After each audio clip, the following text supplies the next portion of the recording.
Hi, I hope all of you are well. I'm a welder by trade, and here I will be demonstrating and breaking down how welding works and why it is important. My grandfather Ken was a welder, and I admired him very much. He was very good at what he did. I have aspired to be like him in many ways. He went to school at the Hobart Institute of Welding Technology in Troy, Ohio. This is also where I received my training and learned myself.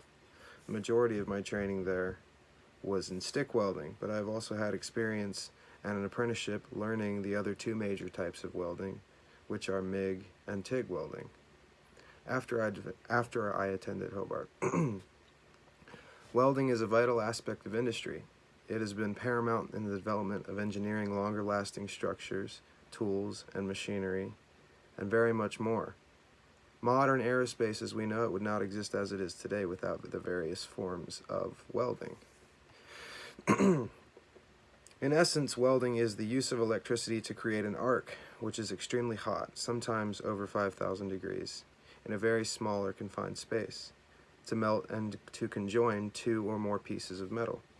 It is also used to melt filler metal and fill gaps in metal structures and other various applicable instances, such as supports for bridges, fixing the fender on your car, and much more. And now I'll explain how stick welding works. First, you must wear a hood with a shade to protect your eyes. The weld will burn your retinas from the amount of light it gives off. If not wearing protective equipment, it is very, very bright. Then you must ground the welding machine. There's a ground wire which has a clamp on the end of it, which must be attached to something grounded to weld safely.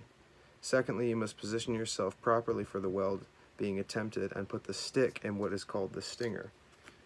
This is a little bit of what it would look like, right?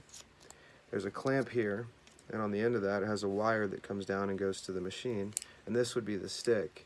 It would go inside of the clamp, and you would hold it like this as it would burn and melt. The stinger is a wire with a metal clamp on the end of it, and there are various sizes and compositions for each stick, differing in length, composition, and thickness. To start the weld, you must strike the metal being welded quickly, almost in a scraping motion, to start the arc. Essentially, you would take it like this and strike. To maintain the arc, the stick must be held in the correct distance above the plate being welded, something a little bit like this. Too far away, and the arc will end. And while maintaining the arc, the stick will burn shorter and shorter and shorter, going down farther and farther as you get closer, and it'll burn.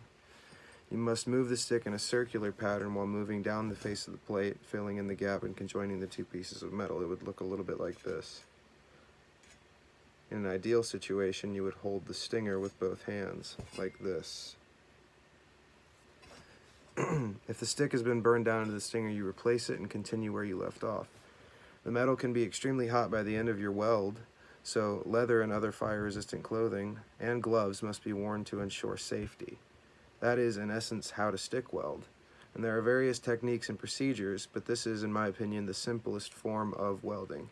Formal training is still absolutely necessary to be able to weld safely and properly. Thank you for your time.